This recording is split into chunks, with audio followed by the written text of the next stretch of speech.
Hello and welcome to day 9 of MP Strong 365. We'll get there, but it's good to have the before, all right, so you can actually see the biceps here. It's good to check yourself out in the mirror. Like these should be popping up. Like we've got major work to do here. We know this. It's one step forward and 3/4 steps back. Tonight, Friday night is play with our toys night. Keep your mind in the G-rated zone. This is our first toy we're going to play with today. I had a chair out because we did some work on a chair earlier. Use your environment, your surroundings. This will normally not be in your environment or surroundings, and this is a Theragun. Now, I'm sitting on a Airx pad. This is another toy, a great toy. And this toy is an Opove, O-P-O-V-E, M3 Pro. And it's stuck around, like it does the job. It will turn off on you when the engine gets heated. And that lasts about like 15 minutes, which is good for me because otherwise I would stay there like all day. So you turn the thing on. It has the charger in the back. It has a pretty good charge life though. Like it'll give you several days and like probably like 20 guns before you run out of battery. So Opove, I am not paid to promote this brand. So I should be paying them more for how good it feels. We have 60, 50, and 40 hertz frequencies. We have a whole body back here to work with. So it's like, what do I do with this gun? What is this good for? I'm going to turn on the gun. And if you're on low setting, that is good to start.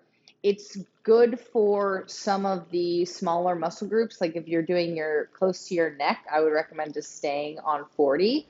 So the first place people go with this is usually the neck. Now, I'm not going to spend too much time on the neck because who knows? I'm like Luke, I am your father. So it's good for that too.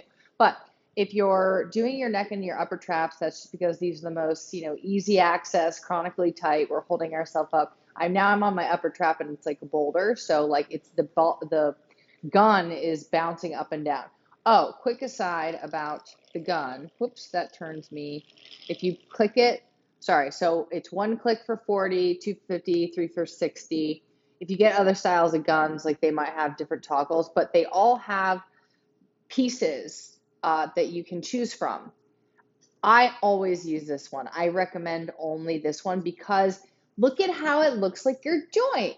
360 degrees, a knee, or it looks like a knee joint, a shoulder joint. It rolls all around the joint, all around the hip joint, and it's nice and soft. So use that. Okay, blah, blah, blah. Let's get to it. I'm going to go down to my calves.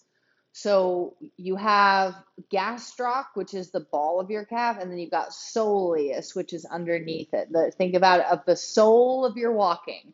So every step you take, you are using your soleus. So I'm going to start with my soleus, and that's the underbelly of my calf. I like to kind of go after it with this. So I'm going to hop it up to 50. And we're kind of going to stick with this now. I'll kind of flip around so you can see what I'm doing here because oftentimes, like I take for granted that people don't really know, like this is my leg, that's one thing, but what's actually in there and why am I feeling ouchies in places? Oftentimes the ouchie is just a result of a muscle that got knotted up and muscles attached to tendons. And when a muscle gets knotted up around the tendon, pardon me, what did I just say? Yeah, muscles do attach to tendons. And the tendon attaches to a bone. Okay, so muscle, tendon, bone. Ligaments attach bone to bone. They are not something that you want to tear. You'll have a lot of ligaments in your knee because they're just like, it's a bone, like bony knees. So ACL, MCL, what other is a ligament? Anyway, you got some other ligaments. There's one pregnancy ligament that you don't want to mess with that's around your groin. So that's why like you don't run when you're pregnant, among other reasons. But anywho's, back to tendons. I should review all this at the end because it is really fascinating. It's all connected to just you. You're just a bag of bones with connective tissue and soft tissue. All that red stuff up there, my man up there, we should name him. That's because muscle gets blood. The white stuff, all that white stuff up there, that's tendons and ligaments that don't get blood. So that's why tendonitis, inflammation of the tendons, that really just comes from like a muscle that got real tight and then it made the tendon go out of whack, like the tendon got overstretched or put in the wrong spot, and they do not like that at all. Tendons don't heal very quickly. That's why with a tendonitis, you can expect like a 6-week healing time if you're doing diligence. And, we can talk about diligence another day. But these calves are sneaky little causers of inside knee pain. So the meniscus is like a tendon, real strong tendon. You kind of feel it on the inside of your knee. And if that gets yanked on as a result of a multitude of different factors, but let's just call it a tight calf for this diagnosis. So tight calf, you're going to feel a pull on your knee that does not feel good at all. So you might like catastrophize that as like, oh, all right, got to go to the doctor. Probably not. You probably could get away with using a Theragun. A foam roll is fine too. Any massaging, like you could get a massage from a professional, whatever. Now I have moved on to the anterior tibialis. This is the shin bone. This hurts like the dickens when you knock it on something. I don't really know why that is. I think I probably know because it's like a bone. It's like right there. Like it's just like kind of thin and it's just sensitive. So anywho, I'm rolling around on my anterior tibialis is on the outside. You want to think of that as the outside of the shin. Shin splints sometimes present in the anterior tibialis. Man, my right leg is getting all the love. So anterior tibialis is your shin. And then you've got a muscle out here that's a good one, kind of where like the outside of your shin meets sort of towards your knee. You'll know when you get there because there's a bone there. So to review, we've got our shin, which I'm going on now, and I won't go through the rest of the muscle groups because there's like 26 in your feet, each foot. And then you've got your soleus, the sole of your walking. I'm going to go up to a hot 60 on this. And I'm going to treat it like I'm trying to get up and underneath the ball of my calf. So up and underneath that ball of your calf. You're trying to literally separate out that tissue. So I'm going to stay on the soleus while I talk about our other muscles here. The next one, the ball, is your gastrocnemius. I think it's gastrocnemius. Anyways, your gastrocs are your sprinting muscles, your hopping muscles, your high heel muscles, the muscles that everyone vies for when they do calf exercises. And these guys kind of get up under the knee as well. So what the gun does really at its core is stimulate blood flow to the fibers. It can release adhesions, which are just like micro little knots in the muscles. And the gun is a fantastic way to talk yourself out of a feeling of general malaise. Because a lot of times a feeling of general blah is you're stuck. Your muscles are just stuck there. They just need a little something extra. So, we're going to keep after this. This goes down in towards my foot and ankle. Your Achilles tendon, your little popper offer every step you take, Achilles tendon. This when it ruptures is not a good day in anyone's life. But this Achilles tendon is like the strongest tendon in the body because your feet do all your work for you. And you can even go down with the gun to the soles of your feet. I have no sole apparently in my foot because I cannot feel this. Most people can't tolerate this, but these suckers have been through some things, so they don't feel much anymore. We have a toy for that though too. It's a spiky mat. But so I'm going on the ball of my foot. I'm getting plantar fasciitis recently from just walking around barefoot and screwing around. So I'm going through the arch, through the sole of my foot, the arch of my foot. Gosh, so many lessons to be learned about you and your body. Not anybody, your body. Well, because it's kind of the same as everybody. I've got a tendon here. You've got a tendon here. I've got two muscles here, as do you, and so forth and so on. To review, arch of the foot, you can get the soles of your feet. There's nice foot tendon in there. It's called a posterior tibialis. Actually, it inserts here, and then you've got some arched foot muscles. And the posterior tibialis goes like all the way up here as well. So this is like called the behind one, and then the anterior is in front. Anterior post, like post is like behind, in the back afterwards. So post is in the back, anterior in the front, and then you've got your sole of your walking, right? Your soleus, and then your your gastrocs in the back, and the anterior tibialis. Okay, so I am going to take a break from the gun now, and we're not going to do, like, we'll just do this lesson and I'll continue what I was doing before. So what do we do from here? We've got like my leg, literally you can kind of see the difference. Like I'm going to shake this leg. Look at it, look at what happens to the ball. Okay. Now look at this one and what happens to the ball there. Do you see the difference? Like literally this muscle is more pliable, more loose, more shaky. It is instant gratification like nothing else. And I can point the flex the foot there. And if I shake it around, you can kind of see the ball, like the tissue just kind of hangs out there more. And you can see that this one doesn't do it as much. And from the inside, see the ball doesn't move yet. So we'll get to that. But that is like proof is in the pudding.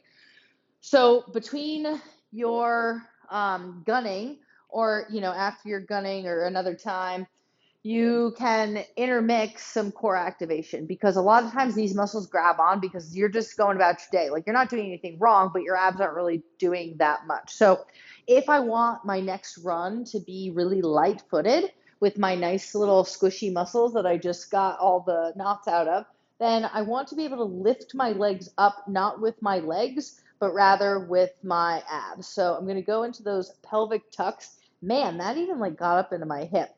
I've been doing some weird stuff today. So, but I can actually feel this like a little bit inside the glute when I do this activity. So I'm going to squeeze up on the glutes a little bit. I'm going to push the belly button in and clear my throat. So pardon me. We always joke my dad would make a horrible spy because he clears his throat before he enters like any room. So, and when you clear your throat, you're not trying to stick it up in your neck. You're trying to clear it down to the belly button. So try to cough a little bit. Right? You ever sneeze? And it's like, woo! But it's force, it's sensation. So it's really good to turn on the core so that when you lift your legs up, they are light as air. So I am going to work on pushing the weight down, shoulders down away from the ears, collarbone is exposed. The abs and the waistline sides are going to get a little bit longer as I lower down the legs. We do these quite a bit. These are like the number one for me, go to. And I have my head up right now, which is fine, before running, for running readiness. So now I'm going to go back to both at once. I'm going to leave my legs completely relaxed, which is really hard to do because the more relaxed they are, have you ever heard the term dead weight? So if you're lifting dead weight, it is much heavier than lifting live weight. I don't know why that is, but maybe because like it's not floppy, so it's more rigid. Anyways, for the human body, the muscles are just doing, like the legs are doing the work. And people tell me all the time, my hip flexors are the most tired on this. So one of the facets of that is just working your way up. The second facet of that is zipping up your belt buckle, turning on right here, and imagining literally this strip as pulling up the legs. I see so many people doing these abs. You can. I'd rather you do that than sit in a chair. However, if you want to really get the most bang out of your minutes spent exercising, you will take your time. You will make your legs heavy, heavy, heavy. My quads get even heavier. Just relax them. And then literally, I can barely lift this load. I can barely lift this up. This is the most I weigh, right? Down in my legs. So pulling that up from my abs is hard. I'm going to do 5.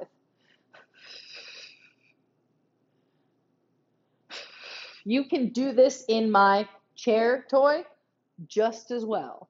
If you're working your way up or you're sitting down right now, try to lift both knees up off the floor. Just a little whisper, a little surprise for your abs.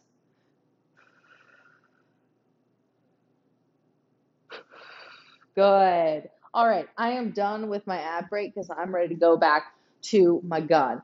And I'm gonna continue with the right side. Be all lopsided.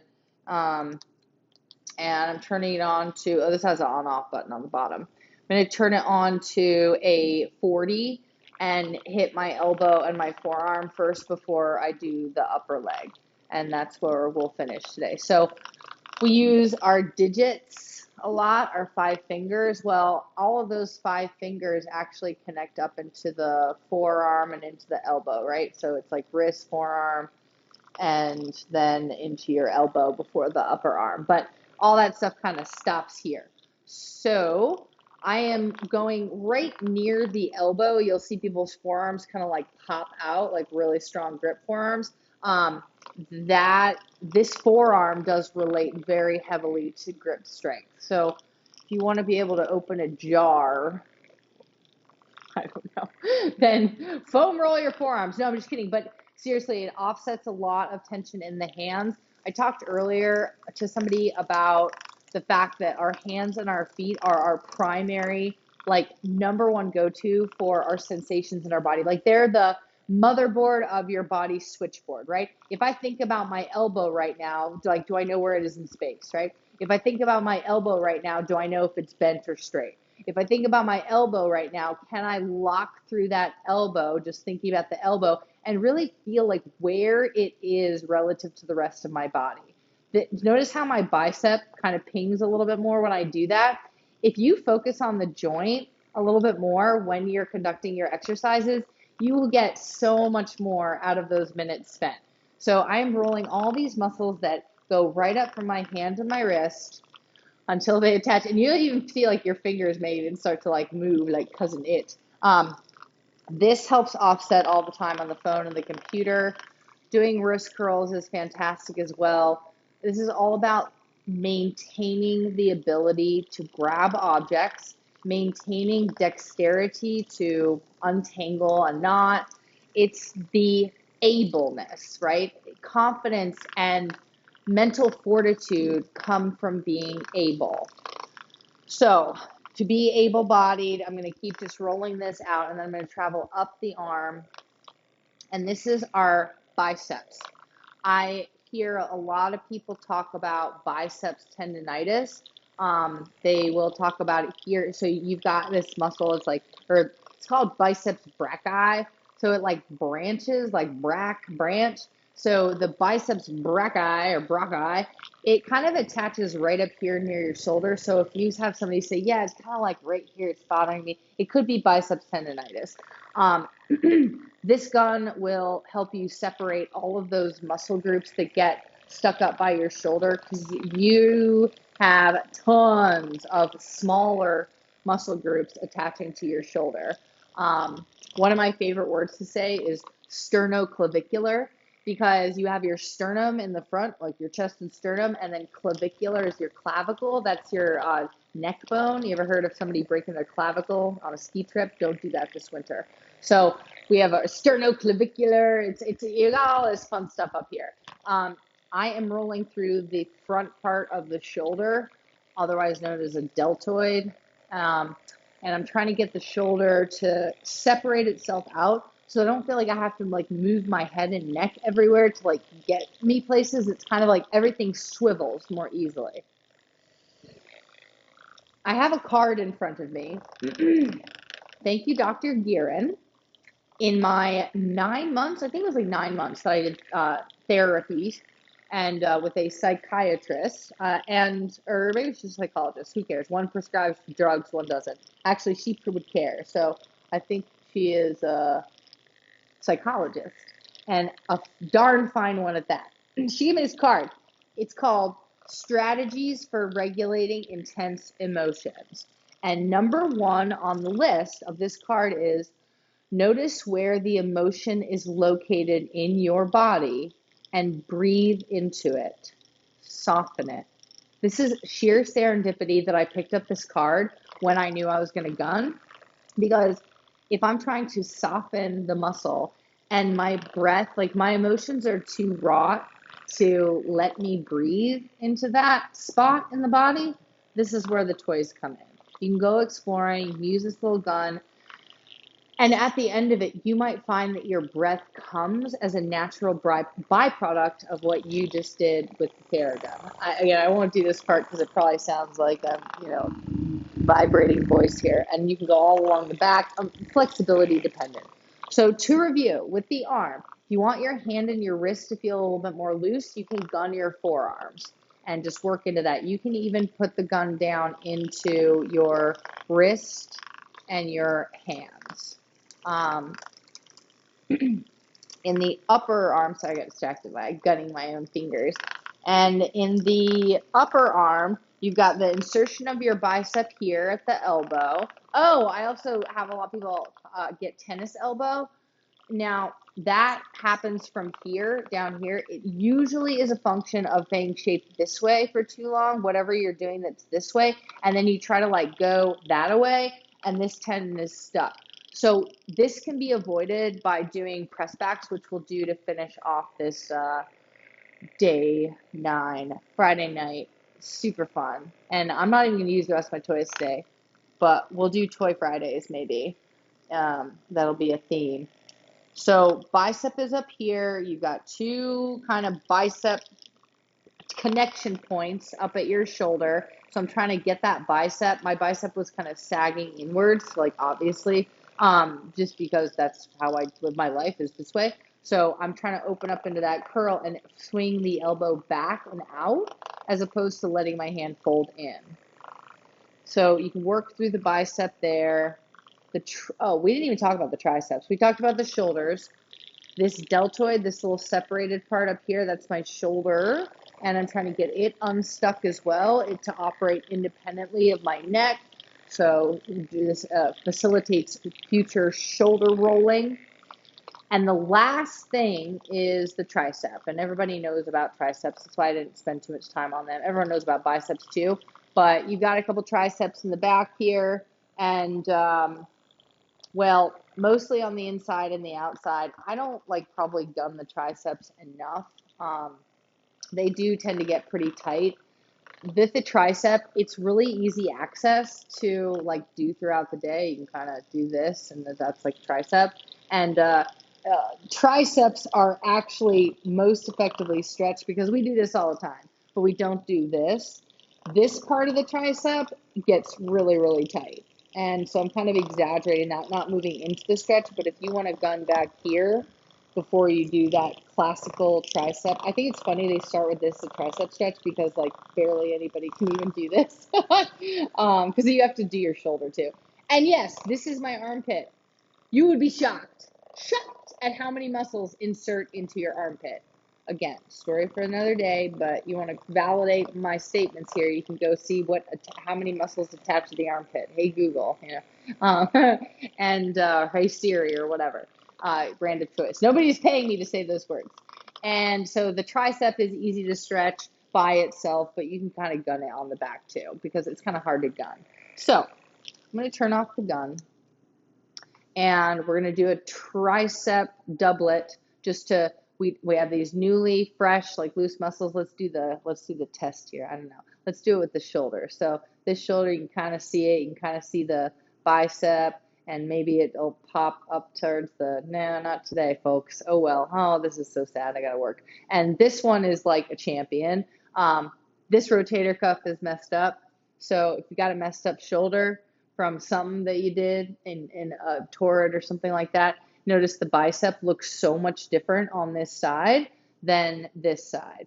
So this side doesn't even maybe need as much of a gun as the right. It just feels more pliable. Why is that? I'm left-handed. So with our tricep, I'm going to stand. I'm going to go on my knees and then work on that breath. Oh my gosh, my right leg feels like a whole new leg. People tell me that too. And I'm going to try to get my kneecaps to kind of disappear underneath me a little bit and just lengthen out through the spine. And then just press the arms back with your palms facing forwards. Now I want you to feel like your fingers are heavy. I am closing my eyes because my mind's eye is on my heavy fingers. And my left hand is definitely tighter than my right because it just gripped the gun and it gripped all sorts of things. And the right hand is really loose, like you can shake your palms out a little bit and just notice how open your fingers get when you try to splay them. Now work through pressing those arms back just gently as if you were trying to flatten all parts of you out between two panes of glass. Good. And as you complete that, draw your hips slightly forward and let the palms keep facing completely forward, keeping your thumbs opposable thumbs as you press back. There's no like right or wrong way to do that. It's just that you decide. Like I know that my thumbs are here and I know that my thumbs are here now. So if you just are doing press backs and your hands, you haven't directed them anywhere, you're doing a great job. You just are not getting 100% out of your time. So this was hard. It takes thought. So, choosing days where you're like, I don't think about this. I'm getting on elliptical, I'm putting on a video, and I'm counting to 12. And that's what I'm doing, or 10 or 8 or whatever you do. So that's cool. I'm offering multiple avenues of styles of workouts. So as I squeeze back, flattening myself out between two panes of glass, my wrists stay flat. The butt of my palms, I'm trying to get that flat too.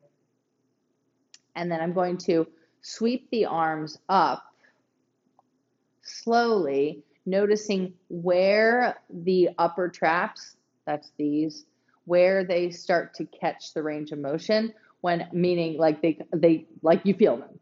So when I start to catch a whiff of my upper trap in there, I'm going to drag my shoulder blades, drag my arms in towards each other, and then try to continue raising up overhead.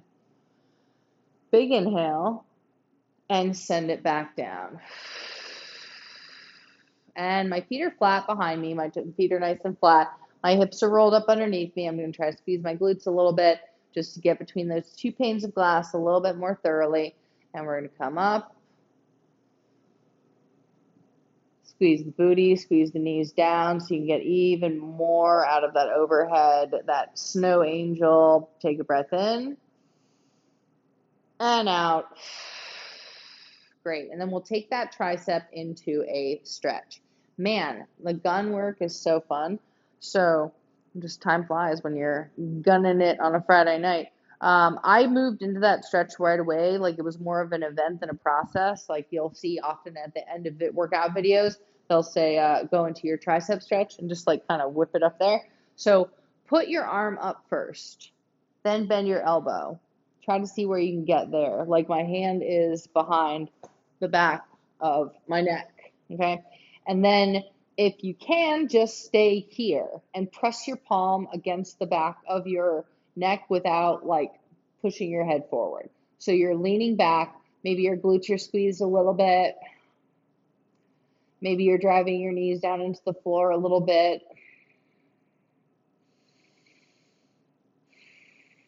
And then if you are able to bring your elbow closer to your head and reach up with this free hand, I'm going to come down onto my feet, my toes, this little toe stretch, and draw the elbow back.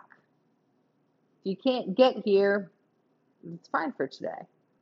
You can also work on just kind of going to get it with your hand and dragging it back, it being that right arm. But for the most part, you can just leave your hand here and you'll get a nice little stretch there. Just think about giving yourself a nice back scratch. Let's take a few breaths here and then we'll call it. When and if you are holding your hand onto your right elbow, right, to kind of lock it in, push down on that elbow. Just push it downwards, just down, not back. So like you're kind of pushing against the top of your head. Great. And we'll come on out of that. Fun factoid about shoulder flexibility testing. If you want to test the range of motion of your shoulders, this is old school. One classic test is, can I touch my fingers in the back?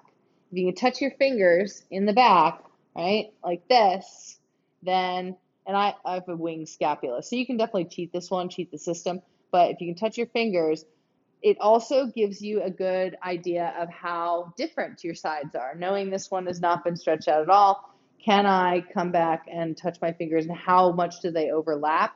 That again is a good, and I can't even get my fingers onto my back, so it's only counts if you can like get all your fingers on your back.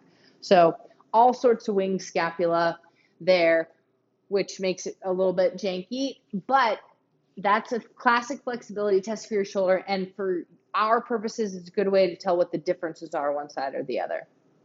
Happy Friday.